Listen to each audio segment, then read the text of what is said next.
दर्शकों नमस्कार। हमारी खास पेशकश वार्ता में आपका स्वागत है। आपके साथ मैं हूं श्रीकांत सोनी। आज हम बात करेंगे देश में नमस्कार। मध्य प्रदेश का नाम गौरवान्वित करने वाले पद्म पुरस्कार से सम्मानित डॉक्टर अवध किशोर जड़िया जी से। डॉक्टर किशोर को उत्कृष्ट साहित्य सृजन के लिए पद्मश्री से नवाजा गया है। बहुत बहुत स्वागत है सर आपका हमारी इस खास पेशकश में। बहुत धन्यवाद सर, बहुत धन्यवाद। सबसे पहले तो जड़िया जी मैं आपसे यही सवाल पूछूंगा कि पद्मश्री अवार्ड आपको मिला है, उसके लिए बहुत बहुत शुभकामनाएं। और आपकी ये साहित्य यात्रा जो है वो उसका आरंभ कब से हुआ ये सर कि मेरा जो शैशव काल है वो बड़े साहित्यिक परिवेश में बीता। मेरे पिताजी बड़े गुणी साहित्यकार, कवि, चित्रकार, ज्योतिषी, ऐसे तमाम गुण थे। तो तमाम लोग उनके पास आने को बैठते थे और वो जो परिचर्चा चलती थी, उनकी बातें चलती थी, संगीत होता था, उसका प्रभाव मेरे बाल मन पर पड़ा। और हुआ ये कि किशोरावस्था तक आते आते आते आते मेरा काव्य की तरफ रुझान बढ़ गया और मैं पढ़ाई के साथ ये सब करता था। तो लोग मुझे कहते थे, मेरे गुरुदेव के, भाई पढ़ा करो, ये सब क्यों करते हो। तो ये सारा जो अंकुरण है वो बहुत छोटे छोटे समय से हो गया। आपसे ये भी जानना चाहेंगे कि अब तक आपने कौन कौन से बुंदेली भाषा की पुस्तकें लिखी हैं आपके साहित्य जी, सृजन के बारे में। मेरी पहली पुस्तक, मैं जब 20 वर्ष का था तब राधिका के ऊपर एक पुस्तक थी। पुस्तक का नाम था बंदिनी बुंदेलखंड। उस पर मुझे साहित्य अलंकार की उपाधि मथुरा से मिली थी जब मैं केवल 20 वर्ष का था। और मेरी पुस्तकें तो 4-5 पुस्तकें प्रकाशित हैं और वे सब जो कविता का सांस्कृतिक रूप है, साहित्यिक रूप है, जो परिष्कृत रूप है, उसका उसमें प्रयोग किया गया है। मैंने कोशिश ये की है, मेरी राजभाषा में, ब्रज भाषा में और लोक भाषा में कृतियां हैं, तो मैंने कोशिश ये की कि जो काव्य का परिष्कृत रूप है, जो साहित्यिक रूप है, जो कलापक्ष का रूप है, उसको सामने रखा जाए, ताकि राजभाषा का या ब्रज भाषा का या लोक भाषा का जो जो आदरणीय स्वरूप है, जो परिष्कृत स्वरूप है, जो साहित्यिक स्वरूप है, वो लोगों के सामने लाया जाए। तभी उसकी कुछ आदर होगा और हमारा साहित्य के प्रति प्रदेय होगा। तो जड़िया जी, क्षेत्रीय बोली के साहित्य सृजन के दौरान किस किस तरह की परेशानियां आती रही आपके सामने, चुनौतियां क्या रही और रेफरेंस मटेरियल जुटाने में भी दिक्कतें हुई? ये तो नहीं हुआ क्योंकि मेरी पोस्टिंग देहात में ही थी। तो मैं जैसा परिवेश देखता था वैसी ही कविता लिख जाती थी, क्योंकि कविता तो अवतरण होने वाली चीज है। ये कोई जो है सायास सायास कर्म तो है नहीं, ये तो अनायास कर्म ही है।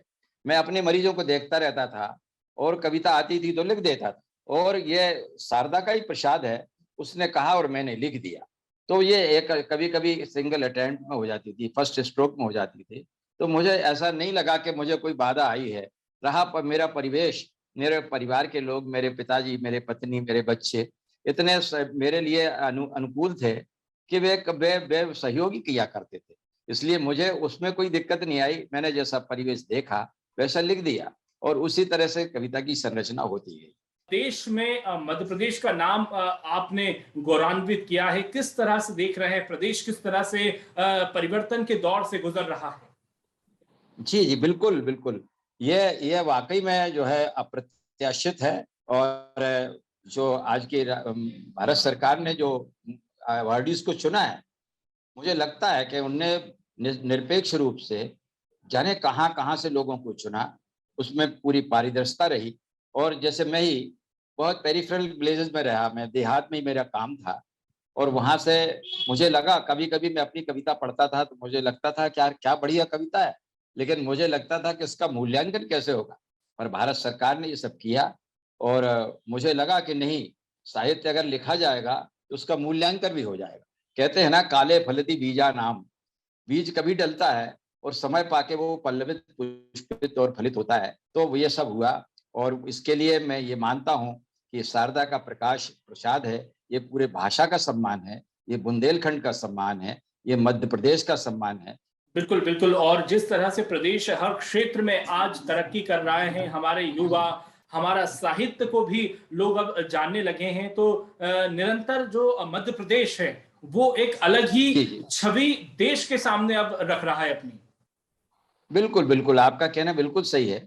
मध्य प्रदेश अब वो मध्य प्रदेश नहीं, मध्य प्रदेश में काफ़ी उन्नति हो रही है और भाषा के रूप में प्रोन्नति हो रही है। तमाम तरह से सामाजिक और सांस्कृतिक समावेशी सरकार चल रही है, बहुत अच्छे अच्छे काम हो रहे हैं, सारी प्रगति हो रही है, भाषा में भी, साहित्य में भी जो बात नहीं थी वो हो रही है। और निश्चित ही सरकार की जो उन्नति है, जो सरकार की प्रगति है, वो निश्चित रूप से सराहनीय है और बहुत सराहनीय। मेरे साहित्य के क्षेत्र में भी ये काम बहुत ही तेजी से हो रहा है और बहुत हो रहा है। इसके लिए सरकार बहुत धन्यवाद की पात्र है। मध्य प्रदेश सरकार ने जितने काम किए वे इतने सराहनीय हैं, इतने ज्यादा किए कि उनको गिनाने में बहुत समय लगेगा। हम साहित्यकार आदमी हैं, लेकिन हमको लगा बहुत सारी योजनाएं हैं जो आकर्षित करती हैं। मुझ जैसे साहित्यिक आदमी को भी योजनाओं ने इतना आकर्षित किया कि पूछिए मत ही। जैसे लाडली लक्ष्मी, तो मुझे इसमें अलंकार दिख गया कि अरे ये तो लाडली भी है और लक्ष्मी भी है। तो मुझे लगा कि हाँ, ये वाकई में लाडली है, क्योंकि बेटियों को हम जिस दृष्टि से देखते थे उससे ना देख करके हमने प्यार की दृष्टि से देखे, लाड़ की दृष्टि से देखे, तो उनके प्रति जो बातें हो रही थी उन पे लोगों का ध्यान हटा। और ये भी है कि लाडली है और लक्ष्मी है, तो वाकई में वो श्री के रूप में हमारे समाज में उसका आदर होना चाहिए। और जब ये जो योजनाएं चली, लोगों ने इसको प्रोत्साहित किया, सरकार ने इसको लॉन्च किया, तो लोगों की मनोदशा बदली। ये सचमुच बहुत सराहनीय और सचमुच सराहनीय। बहुत सारी और भी योजनाएं हैं जो मुझे बहुत, मैं देहात में रहा, मुझे लगा कि ये वाकई बहुत अच्छा काम हो रहा है। जैसे एक किसान सम्मान निधि की योजना है, तो वो उसका नाम कितना प्यारा नाम है। हम ये नहीं कह सकते कि हम किसान को सहायता दे रहे हैं, हम कह रहे हैं किसान को सम्मान दे रहे हैं, हम उसको आदर दे रहे हैं, हम उसको संबल भी नहीं कह रहे, हम उसको सम्मान दे रहे हैं। ऐसी योजनाएं जिनको बहुत जगह भी मिली और जिनका बहुत उपयोगिता भी रही।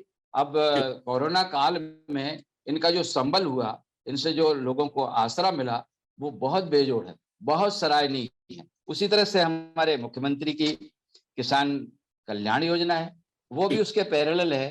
किसानों का इतना सम्मान, इतना आदर, इतना, ये वाकई में बहुत सराहनीय है। और ये योजनाएं और तमाम योजनाएं हैं, ये सब इतना आकर्षित करती हैं, इतना अभिभूत करती हैं कि हमको लगता है कि हम उन्नति की ओर जा रहे हैं। और इसका जो व्यापक प्रभाव पड़ रहा है उसकी भी बहुत बहुत बहुत बहुत प्रशंसा की जानी चाहिए। बिल्कुल जड़िया जी, आपकी प्रमुख कविता की कुछ लाइनें अगर आप हमारे दर्शकों को सुना दीजिए तो। मुझे कई जगह बुंदेली का प्रतिनिधित्व करना पड़ा। बॉम्बे की चौपाटी में मैंने किया, IIT रुड़की में मैंने किया, तो कुंभ के मेले में किया। तो मैं 2-4 पंक्ति उसकी सुनाता हूँ।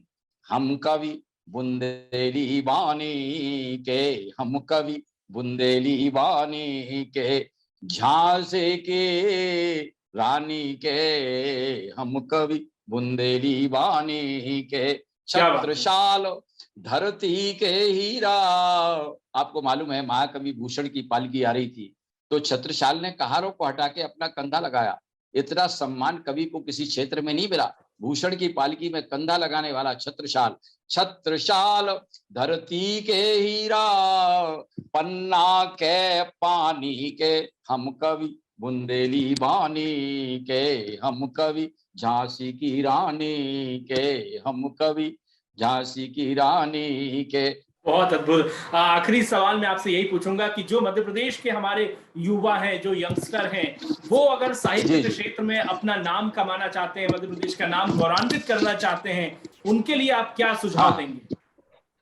मैं ये कहना चाहता हूँ अपने युवा भाइयों से कि वे साहित्य की सेवा जरूर करें, लेकिन इस दृष्टि से करें कि उसमें शब्द की सेवा हो, उसमें संस्कृति की सेवा हो, उसमें साहित्य की सेवा हो और उसमें शास्त्र की सेवा हो। हम अपनी भाषा को बोलने में कहीं कोई कमतर न समझें। हम आपस में अगर बात करें, हिंदी में करें, बुंदेली में करें, राजभाषा में करें और साहित्य की जितनी विधाएं हैं उन पर काम करें। तो आपने ये अहम सुझाव दिया, इसके लिए बहुत बहुत शुक्रिया और आपका धन्यवाद कि आपने हमारे लिए महत्वपूर्ण वक्त निकाला। बहुत बहुत धन्यवाद।